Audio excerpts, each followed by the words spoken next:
ஜெபம் செய்வோம். அன்பும் இரக்கமுள்ள ஆண்டவரே,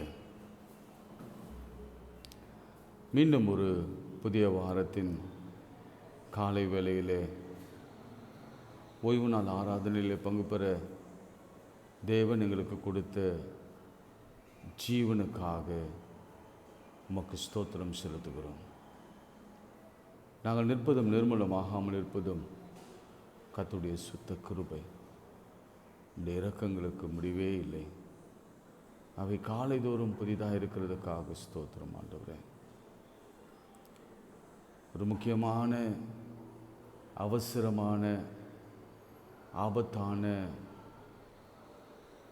நேரத்தில் கர்த்தர் எங்களோடு கூட இருந்து எங்களை ஜீவனோடு காத்து வருகிற கிருபைக்காக மீண்டும் மீண்டும் உடைய பாதத்தை வணங்கி ஸ்தோத்தரிக்கிறோம், நன்றி செலுத்துகிறோம். இப்பொழுதும் நாங்கள் உடைய திருவசனத்தை கேட்கப் போகிறோம்.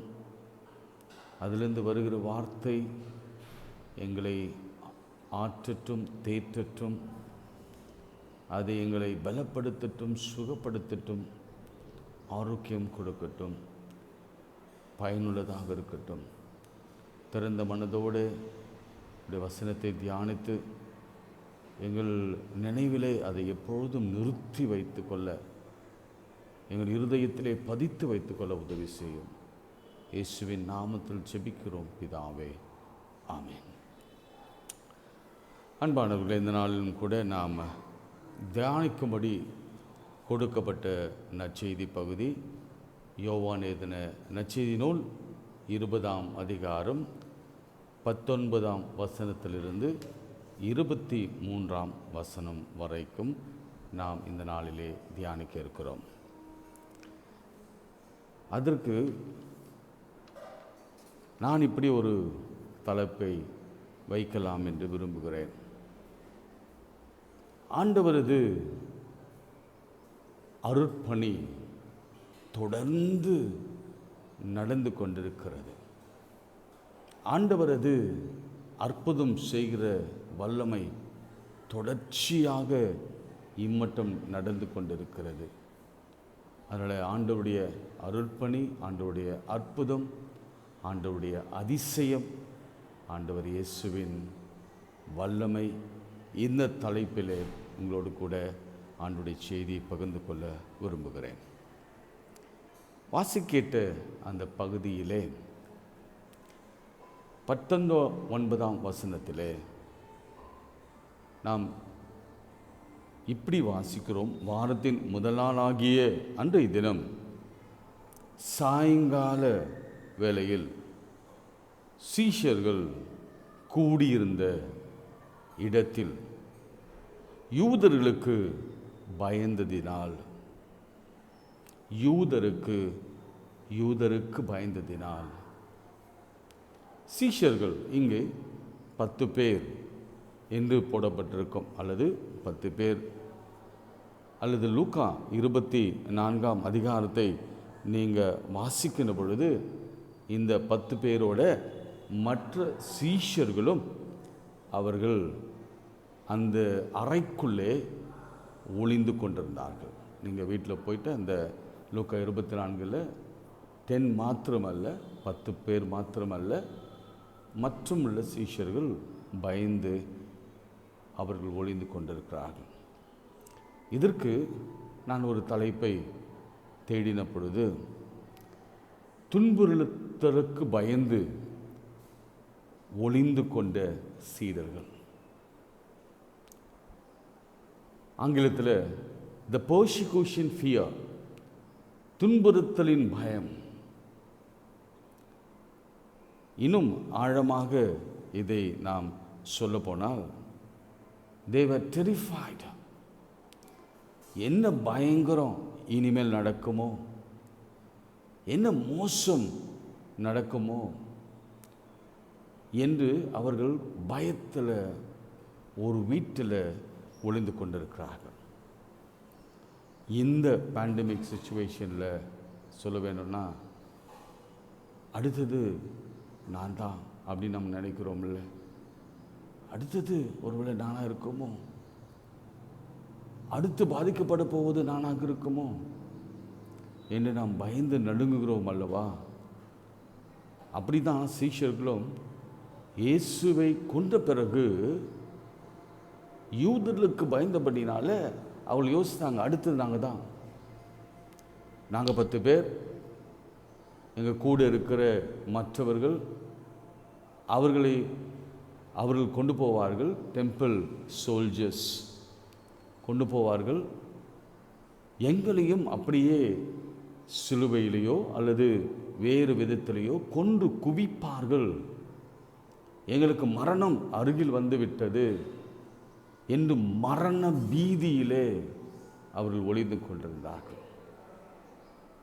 இந்த வசனத்தை வாசிக்கும் பொழுது அவ்வப்போது நம்முடைய சூழல் மாறிக்கொண்டிருக்கிறபடினால ஒவ்வொரு வாரமும் இந்த வசனங்கள் மாறுபட்ட கருத்தை நமக்கு விளக்கி கொண்டிருக்கிறது.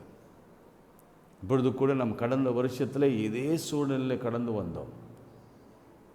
இந்த வருஷத்துலேயும் நாளை முதல் ஃபுல் லாக்டவுன். அப்படி நாம் ஒளிந்து கொள்ள வேண்டிய ஒரு சூழல், மரணத்திற்கு தப்பி பிழைக்கும்படியாய் நம்மை மறைத்து கொள்ள வேண்டிய ஒரு சூழல். அப்படிப்பட்ட சூழலில் தான் இங்கு அவருடைய சீஷர்கள் ஒளிந்து கொண்டிருந்தார்கள். எதனாலே? பயத்தினாலே. இன்றைக்கு நமக்கு இருக்கிற ஒரு பெரிய எதிரி பயம்தான். எளிதாக உங்களிடத்தில் சொல்ல முடியும், பயப்படாதுங்க அப்படின்னு சொல்ல முடியும். ஆனால் ஒவ்வொருடைய வாழ்க்கைக்குள்ளும் செல்லும் பொழுது, தனிப்பட்ட வாழ்க்கையில் செல்லும் பொழுது தான் இந்த பயம் எவ்வளவு பயங்கரமானது என்று புரிந்து கொள்ள முடிகிறது. நான் இந்த வசனத்தை வாசிக்கும் பொழுது லிட்டரலி இந்த சீடர்களுடைய மரண பயத்தை நான் பார்க்க முடிந்தது. அவர்கள் கண்களிலே மரண பயம் இருந்திருக்கும், இருதயம் படபடப்பு, இரத்தம் ஓட்டம், பிளட் ப்ரெஷர் ஏறி பயத்தில் ஒவ்வொருவரும் ஒவ்வொரு மூலையில் நடுங்கி கொண்டிருந்திருப்பார்கள். எனக்கு அன்பானவர்களே, அதே காலகட்டத்தில் நாம் வந்துவிட்டோம். அதே சூழ்நிலையிலே நாங்கள் நிற்கிறோம். இங்கே பர்சிக்யூஷன் ஃபியர் என்று சொன்னது ஒருவேளை யூதர்கள் இவர்களை துன்புறுத்த பார்த்தார்கள், அதனாலே பயந்தார்கள். ஆனால் இன்றைய காலகட்டத்தில் சொல்லப்போனால் இந்த கொரோனா வைரஸ் யூதர்களைப் போல அல்லது ஹிட்லரை போல அல்லது கொடுங்கோல் ஆட்சியாளர்களைப் போல ஒரு பெரிய வாதை கட்டவிழ்க்கப்பட்டிருக்கிறபடினால நாம் எல்லாரும் இப்படிப்பட்ட அடைக்கப்பட்ட வேலிக்குள் நாம் வாழ வேண்டிய காலத்திலே தள்ளப்பட்டிருக்கிறோம். மிக மோசமான காலகட்டம். சீஷியல் என்ன பேசியிருப்பாங்கன்னா, அடுத்தது நான் தான். பீட்டர் சொல்லியிருப்பார், நான் தான் முதல்ல இருந்தேன், நான் தான் ஃபஸ்ட்டு, என்ன தான் கொண்டு போவாங்க. யோவான் அவர் கிட்ட வரைக்கும் போயிட்டு ஓடி வந்தார், அவரும் சொல்லியிருப்பார், நான் ரொம்ப கூடவே இருந்தேன், நான் தான் நெக்ஸ்ட்டு. ஒருவேளை அப்படி கூட நீங்கள் நினைக்கலாம், ஓ நான் நெக்ஸ்ட்டு, ஓ இது ஒரு கொடுமையான வியாதி, அடுத்தது நான் தான், அது எனக்கு பாதிக்கப் போகிறது, அது என்னை பாதிக்கப் போகிறது, அதில் நான் ஒருவேளை மறித்தாலும் மறித்து விடுவேன் என்ற ஒரு அவன் நம்பிக்கையோட பயத்தோடு நீங்கள் இந்த நிகழ்ச்சியை, இந்த நேரலையை கேட்டுக்கொண்டிருக்கலாம். ஆனால் கவலைப்படாதிருங்க, கர்த்தர் நல்ல பதிலை அவர் நமக்கு வைத்திருக்கிறார்.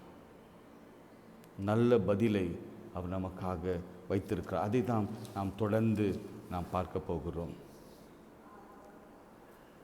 ரெண்டாவது, அதே வசனத்தில் பார்க்கும் பொழுது தொடர்ந்து அவர்கள் பூட்டி இருந்தார்கள். வீட்டு பூட்டி கொண்டு அவர்கள் பயந்து தன் வாழ்க்கைக்காக நடுங்கிக் கொண்டிருந்தார்கள்.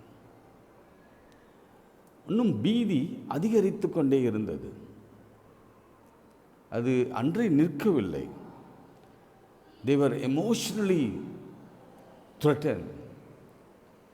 ஒரு மாதிரி மன ரீதியாக அவர்கள் பயந்து நடுங்கிக் கொண்டிருந்தார்கள். என்ன நடக்கும் என்று தெரியாமல் பயந்து கொண்டிருந்தார்கள். அந்த சமயத்தில் தான் என் ஆண்டவர் அவர்களை பார்த்து சொல்லுகிறார், பூட்டிய அறைக்குள்ளே அவர் வந்து நடுவே நின்று. இதுதான் பதில்.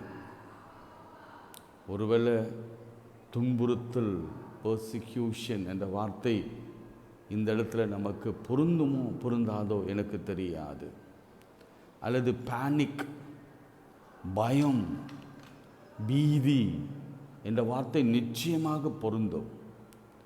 அப்படிப்பட்ட அதிகரித்து கொண்டே இருக்கிற சூழலில், அப்படிப்பட்ட ஒரு பயங்கரம் அதிகரித்து கொண்டே எக்ஸ்ட்ரீமாக இதுவரைக்கும் நம்முடைய வாசல் அருகே வந்து விட்டது என்ற சூழலிலே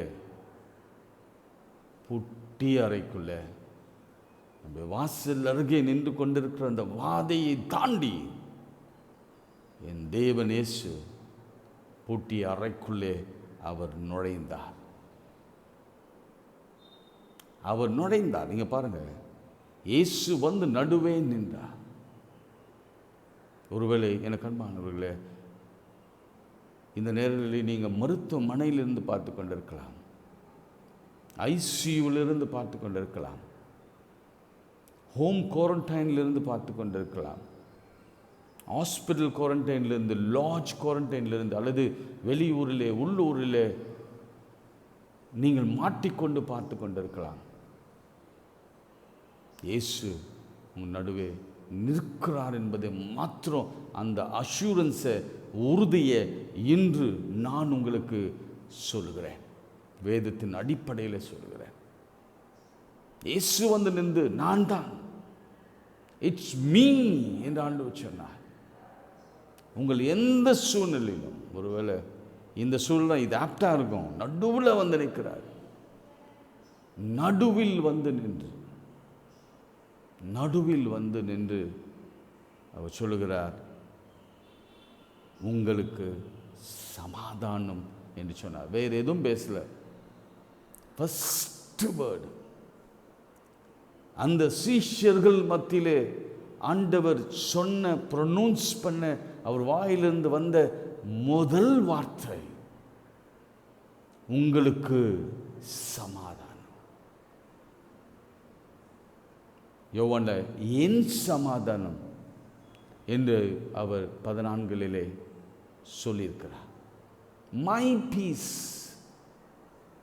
அது ரொம்ப முக்கியம். அந்த மை என்ற வார்த்தை எவ்வளோ அழுத்தமான வார்த்தை என்பதை ஒரு குழந்தைகிட்ட கேட்டால் தான் தெரியும். இது என்னுடைய டாய், இது என்னுடையது, கொடுக்க மாட்டேன், இது என்னுடைய ட்ரெஸ் என்று குழந்தை அடம் பிடிக்கும்ல, அந்த மாதிரி இட்ஸ் மை பீஸ். ஆண்டவருடைய சமாதானம். எவ்வளோ சமாதானம். அவரை அடித்தாங்க, கொண்டாங்க, உயிர்த்தெழுந்த ஆண்டவர் வந்து சொல்கிறாரு, நான் எப்போவுமே சமாதானமாக இருக்கிறேன், அந்த சமாதானத்தை உங்களுக்கு தருகிறேன் என்று சொல்லி, அந்த பர்சிக்யூஷனில், அந்த பேனிக் சிச்சுவேஷனில் அவர் சொல்லுகிறார், பீஸ் பி அன்டு யூ, உங்களுக்கு சமாதானம் என்று சொன்னார். ரெண்டாவது, ப்ரூஃப் ஷோன். முதல் சொன்னேன், it's a persecution time, persecution fear, panic. அந்த சிச்சுவேஷன், பேனிக் இன்க்ரீஸ்ட், அதிகரித்த சிச்சுவேஷன். இரண்டாவது சொல்கிறேன், ஒரு ப்ரூஃபை ஆண்டவர் காண்பிக்கிறார். என்ன ப்ரூஃப்? ஹியர் ஐ ஆம், இதோ நான் உயிரோடு இருக்கிறேன், என் கைகளை பாருங்கள். 20ஆம் வசனத்தில் அவர் அப்படி சொல்லி தம்முடைய கைகளையும் விலாவையும் அவர்களுக்கு காண்பித்தார். ப்ரூஃப், இதை விட ப்ரூஃப் நமக்கு தேவையில்லை. என் ஆண்டவர் உயிரோடு இருக்கிறார். யோபு சொன்னார், என் மீட்பர் உயிரோடு இருக்கிறார். அவர் சொல்லும் பொழுது நான் கடைசி நாளிலே காண்பேன் என்று சொன்னார். அதுதான் பெரிய விசுவாசம். ஆனால் இன்னைக்கு ஆண்டவர் நம்மை பார்த்து சொல்லுகிறார், இன்னைக்கே நீ என்னை காண்பாய், இந்த நிமிடமே என்னை நீ காண்பாய், உன்னோடு கூட பேசிக் கொண்டிருக்கிறவர் நான் தான். என் கைகளை பார், என் விலாவை பார், see my feet, என்னுடைய கால்களை பார். என் அதிசயங்கள் உமக்கு தெரியும், உங்களுக்கு தெரியும். இந்த பாதங்கள் தான் கடலில் மேலே நடந்த பாதங்கள். இந்த கரங்கள் தான் எத்தனையோ ஜுரங்களையும் கேன்சர்களையும் வியாதிஸ்தர்களையும் பலவீனர்களையும் பலப்படுத்தின கரம் இது. இந்த கரங்களை பார். Jesus is living. அவர் இன்னும் உயிரோடு இருக்கிறார். என் மீட்பர் உயிரோடு இருக்கிறார் என்பதை அவர் நிரூபித்துக் கொண்டிருக்கிறார். எனக்கு அன்பானவர்களே, இந்த செய்தி கேட்கும் பொழுது உங்க வீட்டில் ஆண்டவர் பிரசன்னமாக இருப்பதை நீங்கள் உணர்வீர்கள். உங்கள் அறையிலே ஆண்டவர் தோன்றுவதை நீங்கள் நிச்சயம் காண்பீர்கள். உங்கள் ஐசியூவில், உங்கள் குவாரண்டைன் பிளேஸில் என் இயேசு கிறிஸ்துவின் பிரத்யேக தரிசனம் உங்கள் இடத்திலே வருகிறது. அவரை நீங்கள் பார்ப்பீங்க. அந்நிய கண்கள் இல்லை, உங்கள் சொந்த கண்களே அவரை காணும். என்ன வசனம் சொல்லுகிறது? இந்த வசனம் நமக்காக கொடுக்கப்பட்ட வசனம். ஒருவேளை ஐயோ கிடைக்கலையே, ஆண்டவர் பார்க்க முடியலையே, அவர் ஏதோ தவறாக சொல்லிட்டாருன்னா இதோ இந்த வேதாகமத்தில் தேடுங்க. அவரை பார்க்கலாம், அவர் தென்படுவார். பிரத்யேகமாக சிலருக்கு இன்னைக்கு தரிசனம் உண்டு, அது ஷியோர். அப்படி இல்லை அப்படின்னா உங்க விசுவாசம் கொஞ்சம் குறைவா இருக்குன்னா வேதத்தில் தேடுங்க. உங்களுக்கு நிறைய ப்ரூஃப் இருக்கு, நிறைய அடையாளங்கள் இருக்கு. நிறைய பேர் உயிரிழந்து உயிர் போய் உயிர் தெழுந்த அனுபவங்கள்லாம் பைபிளில் இருக்கு. மரித்தவர்கள் எல்லாரும் உயிரோடு எழுந்தார்கள். வியாதியஸ்தர்கள் உயிரோடு எழுப்பப்பட்டார்கள். 15 வருடங்கள் ஆண்டவர் கூட்டி கொடுத்தார். ஆண்டவர் செய்த அற்புதங்கள்லாம் ஒவ்வொன்றா தியானித்து பாருங்கள். இந்த காலங்களில் ஆண்டவர் இன்றும் அவர் உயிரோடு அவர் இருக்கிறார். அவர் ப்ரூஃபை காண்பித்தார். இன்று சொல்கிறாரு, உனக்கு ஒரு அடையாளம் வேணுமா? உனக்கு அடையாளம் வேணுமா? பயப்படாத, நான் உனக்கு அடையாளத்தை தருகிறேன். கிதியோனு தான் திரும்ப திரும்ப நான் உங்களுக்கு சொல்ல முடியும்.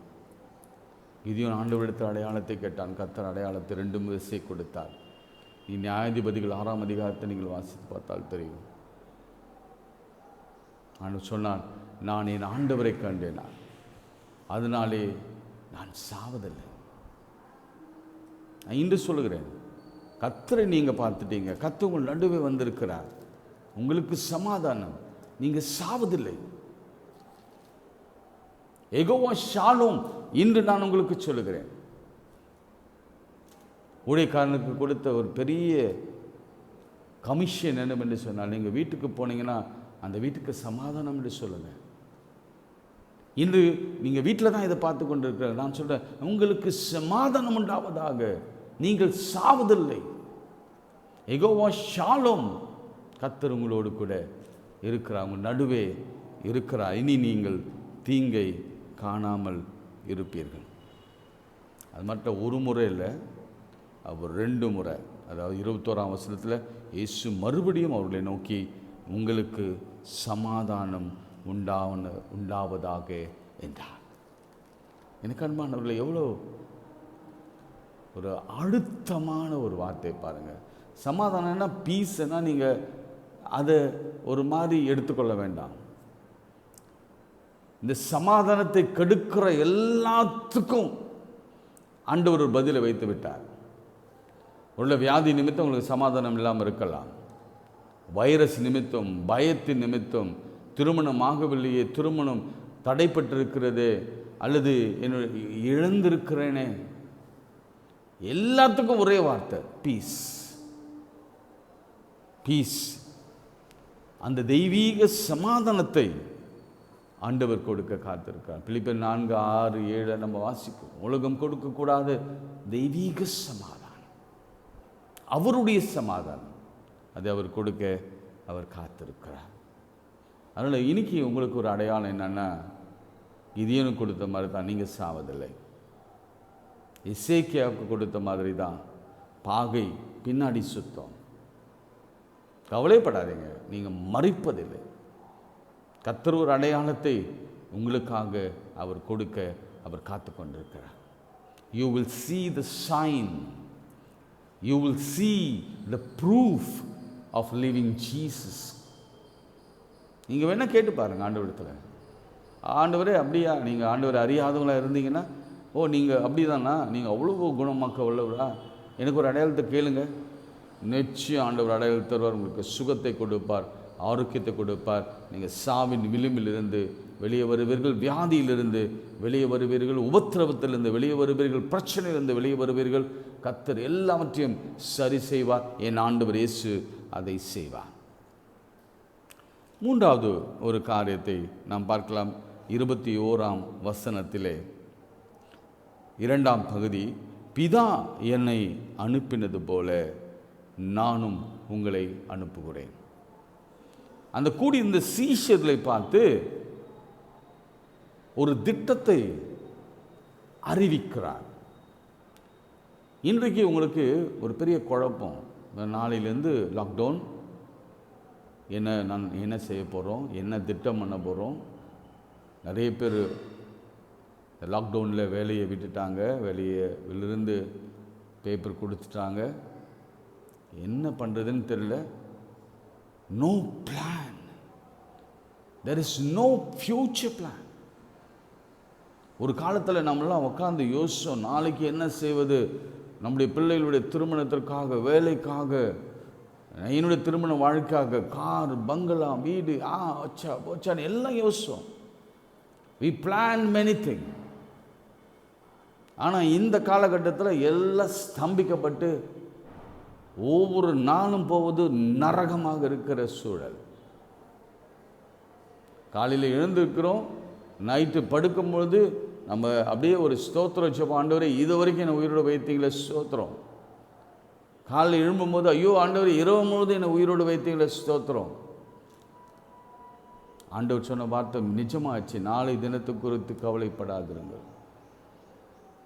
நாளைக்கு அது ஒரு பாடு இருக்கும், அதனது நாளுக்கு அதனதன் பாடுகள் போதும். அப்போ டெய்லி பாடுகள் தான். ஒரு திட்டம் இங்கே சீஷர்கள் கொடுக்குறார். டெத் எண்டில் இருக்கிறாங்க, கடைசி நிமிடங்கள். அவர் சொன்னாங்க, who's next, we are the next. நான் வந்துட்டேன், அவ்வளோதான். எந்த ஒரு இறுதி நிலைக்கு வந்து விட்டார்கள்.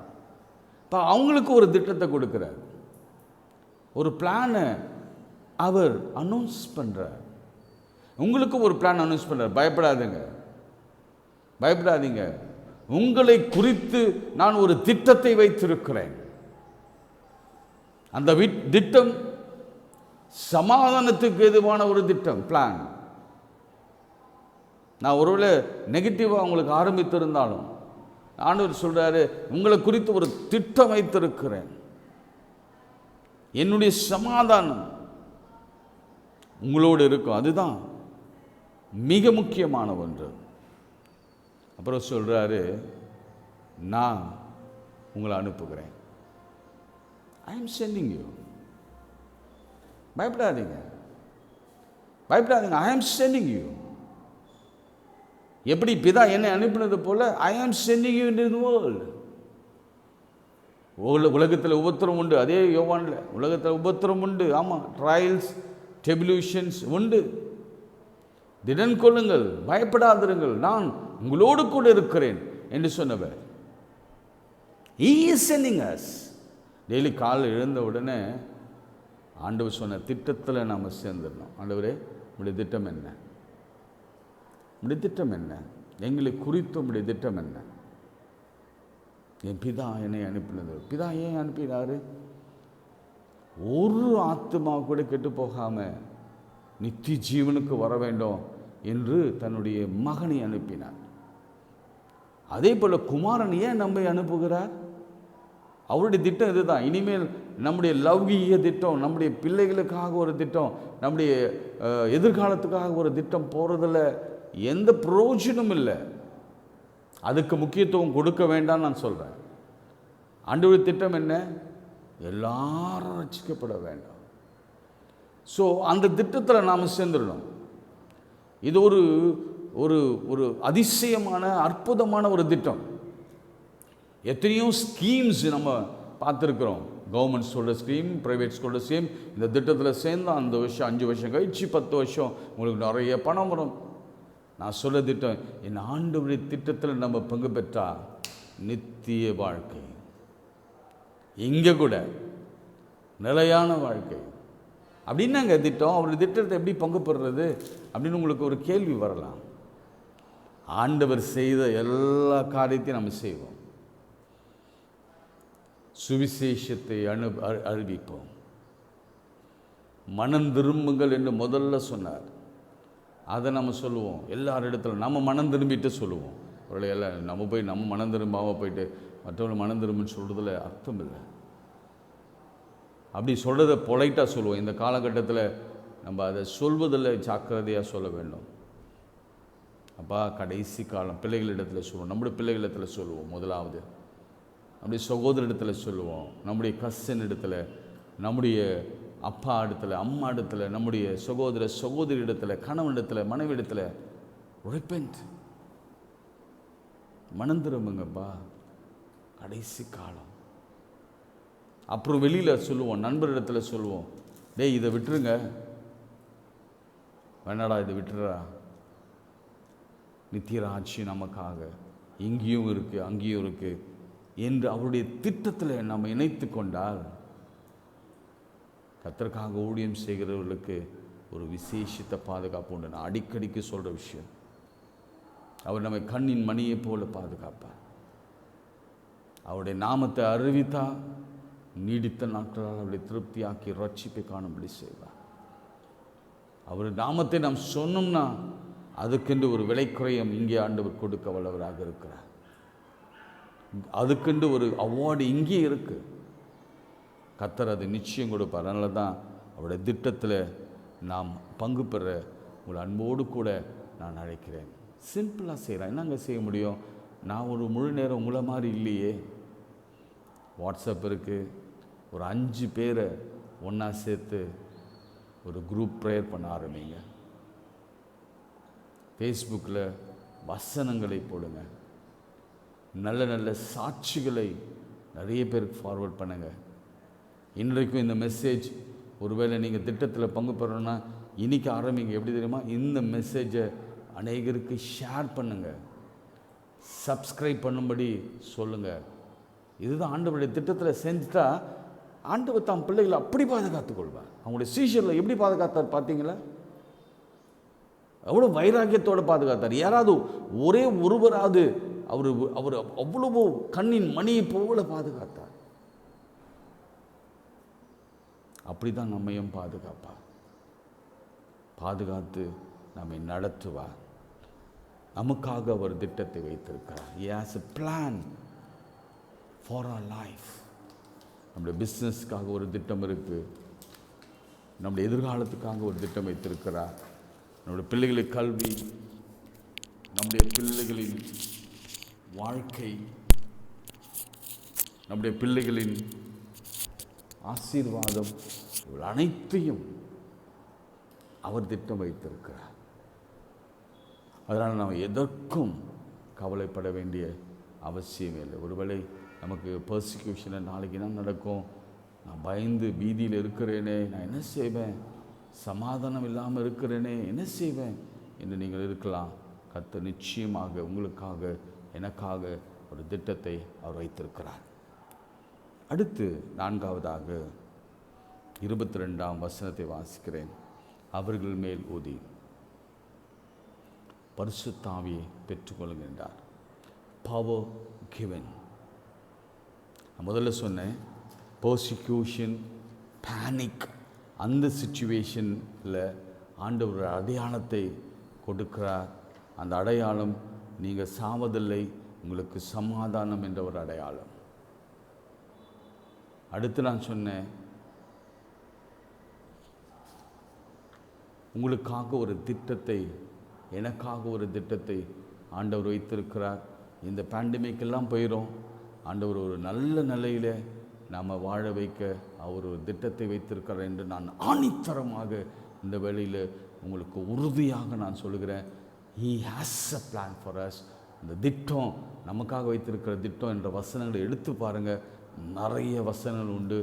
நேரம் இல்லாதனால உங்களிடத்தை சொல்லுகிறேன், நீங்கள் அதை ஹோம் எக்ஸசைஸாக பாருங்கள். கர்த்தர் நம்மை குறித்த ஒரு திட்டத்தை அவர் வைத்திருக்கிறார். 4வதாக, power has given to us. சக்தியை கொடுக்கிறார்.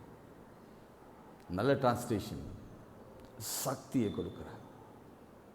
Giving us power. இந்த சமயத்தில் நம்ம குன்றி போகிறோம். Mentally we are depressed. குன்றி போகிறோம், சக்தி இழந்து போகிறோம். ஒரு முறை மைண்டில் ஏதாவது ஒரு பயம் வந்துருச்சுன்னா உடல் ஆட்டம் கொடுக்குது. அவன் யோசுபாத் சொன்னால, நிற்க பலனில்லை ஆண்டவரே, என் கால்கள் தள்ளாடுகிறது, என்னை சுற்றிலும் பகைஞர்கள் சூடியிருக்கிறார்கள், நான் யாரையே பார்க்குறேன், உங்களை தான் நோக்கி பார்க்குறேன் என்று சொன்னாலே அதே நிலைமை தான். when the evil touches our brain, mind, அவருடைய உடலே ஸ்தம்பித்து போகிறது. அந்த மாதிரி நிலையில் தான் என்று இருக்கிறோம். Emotionally we week. எமோஷனலி நம்ம அப்படியே சோர்ந்து போய், ஃபிசிக்கலி சோர்ந்து போய், மென்டலி சோர்ந்து போய் நாம் இருக்கிறோம். வியாதியை தர வேண்டிய அவசியம் இல்லை, கொரோனா நம்ம தொட வேண்டிய அவசியம் இல்லை. இதை பார்த்த உடனே, கேட்ட உடனே, நியூஸ் கேட்ட உடனே, பார்த்த உடனே அப்படியே அந்த சக்தியை இழந்து போய், எல்லாம் இழந்து போய் நம்ம உட்கார்ந்து இருக்கிறோம். அப்படிப்பட்ட சமயத்தில் தான் ஆண்டவர் என்று சொல்றார், சூப்பர் நேச்சுரல் பவரை நான் உங்களுக்கு தருகிறேன். அது எப்படி கொடுத்தாரா? அவர் சிம்பாலிக்கா he breathed on them. அவர்கள் மேல் ஊதி என்று நாம் பார்க்கிறோம். ஆதியாகமம் 2:7 அந்த ஜீவ சுவாசத்தை நீங்கள் வாசித்து பாருங்க. ஜீவ சுவாசத்தை அவர் நாசியிலே அவர் ஊதினார், மனுஷன் ஜீவாத்மானான். இன்னைக்கு நான் சொல்கிறேன், எழுதி வைத்துக் கொள்ளுங்க. அதே ஜீவ சுவாசத்தை இதை கேட்டுக்கொண்டிருக்கிற உங்கள் நாசியிலே அவர் ஊதுகிறார். என்ன இந்த ப்ரீதை பற்றி நினைக்கும் பொழுதெல்லாம், இந்த கொரோனாவில் இந்த ப்ரீதிங்கில் கஷ்டப்படுகிற பிள்ளைகளை பற்றி நான் யோசித்து வருத்தப்பட்டேன். மூச்சு விட முடியாமல் திணறி திணறி திணறி காற்றுக்காக சாகிற மக்கள் எத்தனையோ லட்சம் பேர் இந்த ப்ரீத், இந்த பிரெத்லெஸ், இந்த காற்று இல்லாமல் செத்து போனாங்க. கண்ணில் கண்ணீர் வடிகிறது. ஆக்சிஜன் இல்லை, ஆக்சிஜன் சப்ளை இல்லை. இந்தியா முழுக்க இல்லை. இந்தியா ஒரு பெரிய நாடு.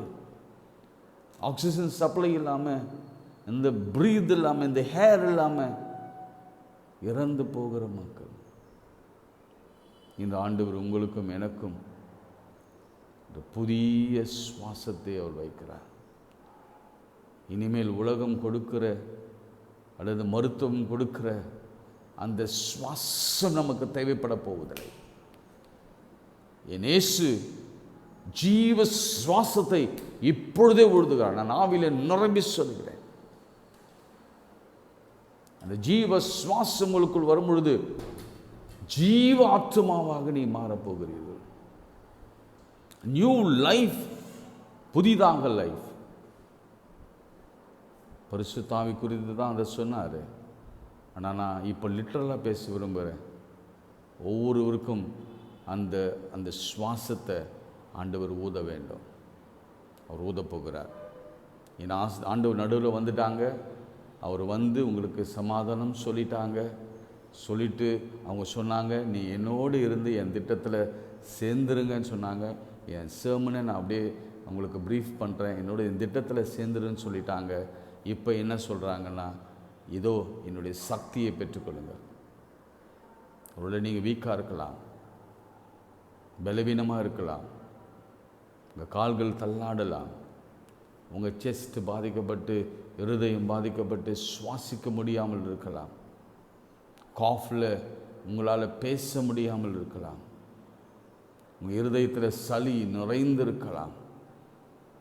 ஆனால் ஆண்டவர் இன்று உங்கள் மீது ஊதுகிறார் என்பதை மாத்திரம் நான் ஆணித்தரமாக நான் சொல்ல விரும்புகிறேன். இந்த செய்தியை கேட்டுக்கொண்டிருக்கிற இதே வேளையில், அடுத்த நிமிடம் கூட இல்லை, இதே நொடியில் அவர் தன்னுடைய காற்றை, அவருடைய காற்றை உங்கள் நாசியிலே அவர் ஊதுகிறார். அது பெரிய பவர். அது உடனே எழுந்திருக்க வைக்கிற பவர், உடனே எழும்புகிற பவர். அந்த காற்று வந்த உடனே நீங்கள் உடனே எழும்புங்க. எழுந்து வல்லமையாய் நீங்கள் உலகத்துக்குள்ளே கிரியை செய்வீங்க, வாழ்வீங்க. கர்த்தர் அப்படி உங்களுக்கு இன்று செய்ய அவர் வல்லவராக இருக்கிறார். இறுதியாக 5வது ஒரே ஒரு குறிப்பு. இவை எல்லாவற்றையும் பெற்றுக்கொள்ள வேணும்னா நாம் ஒன்று செய்யணும். அது எந்த காரியத்தை மாத்திரம் நான் உங்களுக்கு சொல்லி செபிக்க விரும்புகிறேன். வசனம் 23, எவளுடைய பாவங்கள் மன்னிக்கிறீர்களோ அவைகள் அவர்களுக்கு மன்னிக்கப்படும். தயவு செய்து உங்களுக்கு விரோதமாய் செய்த பாவங்கள் யாராயிருந்தாலும் சரி, இந்த காலை வேளையில் மன்னிக்க கற்றுக்கொள்ளுங்க. ஆண்டவர் அதுதான் சொல்கிறாரு, the pardon proclamation of pardon. மன்னிங்க, ஒருவர் பாவங்களை ஒருவர் மன்னிங்க. நான் உங்களுக்கு ரொம்ப ஆலோசனையாக உங்கள் வீட்டு பிள்ளையாக நான் சொல்கிறேன். கடைசி காலங்களில் இன்னும் அந்த பகைமை உணர்வோடு பார்க்க வேண்டாம். சகோதரருக்குள்ளே சண்டை, சகோதரிகளுக்குள்ளே சண்டை, அயல் வீட்டாரோடு கூட பேச்சுவார்த்தை இல்லாமல், அப்பாவோடு பேசாமல், அம்மாவோடு பேசாமல், மாமியாரோட சண்டை, மருமகளோட சண்டை. the forgiveness, முதலாவது forgiveness. நீங்கள் யார்களை மன்னிக்கிறீங்களோ உங்கள் பாவங்களை கர்த்தர் மன்னிப்பார். நமக்கு இந்த பர்சிக்யூஷன்லேருந்து தப்பித்து கொள்ள, இந்த பெரிய பேனிக் பீதியிலிருந்து தப்பித்து கொள்ள அவருடைய அடையாளத்தை கொடுக்கிறார்.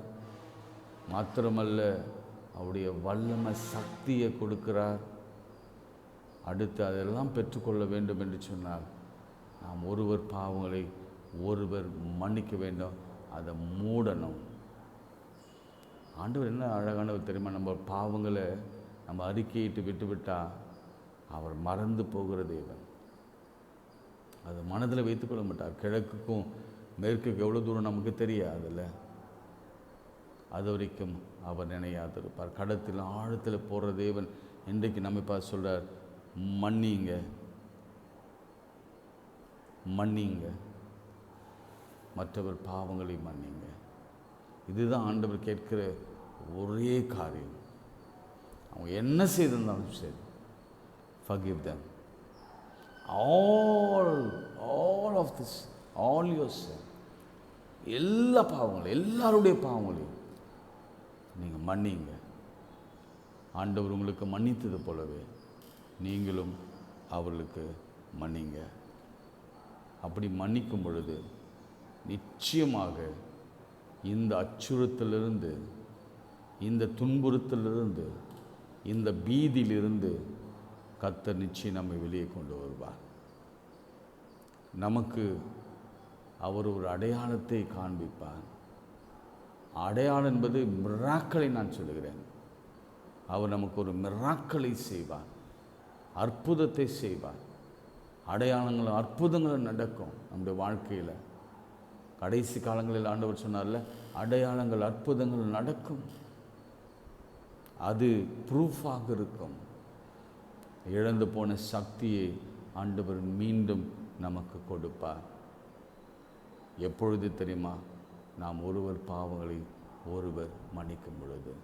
கண்களை மூடி நாம் ஜெபிப்போம். அன்புள்ள ஆண்டவரே, இந்த கொடுமையான துன்புறுத்தல், பயம் நிறைந்த, பீதி நிறைந்த காலங்களிலே நாங்கள் வாழ்ந்து கொண்டிருக்கிறோம். அப்பேற்பட்ட காலங்களிலே நீர் எங்களுக்கு சொன்ன, நான் உங்களுக்கு ஒரு அடையாளத்தை தருகிறேன். எசேயா 9 சொன்ன மாதிரி ஒரு அடையாளம். அவர் அதிசயமானவர், அதிசயங்களை செய்கிறவர்,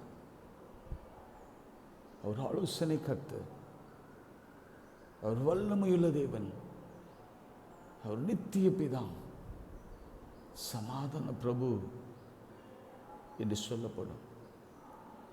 இதுதான் இயேசுவின் அடையாளம். Identity of Christ.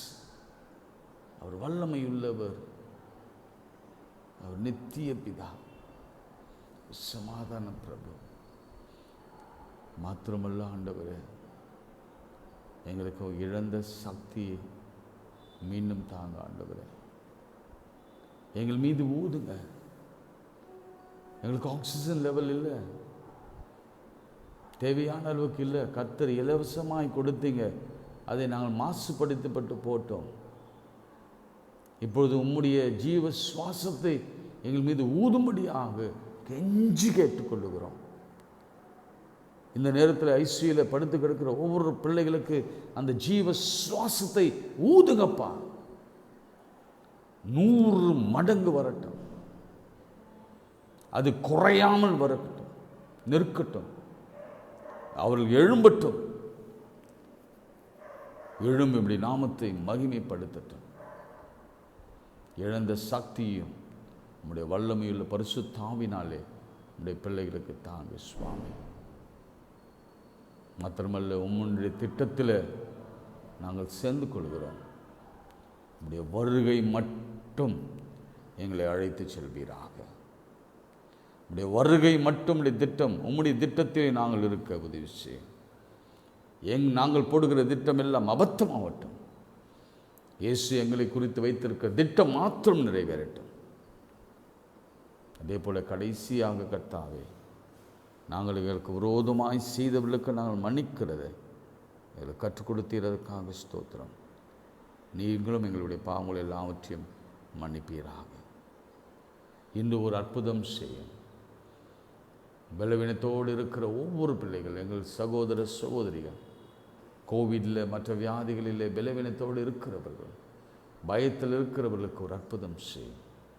இதோ நான் உன் நடுவே இருக்கிறேன், இனி நீ தீங்கை காணாதிருப்பாய். ஆண்டவர் நம் நடுவில் இருக்கிறார். ஆண்டவரை இப்படி நீ செய்ய ஒரு கிருபைக்காக ஸ்தோத்திரம்.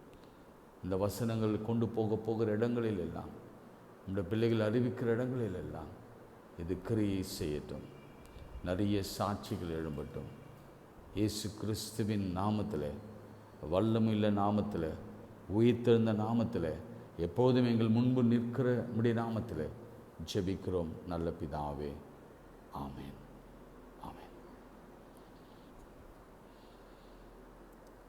ஓகேடா.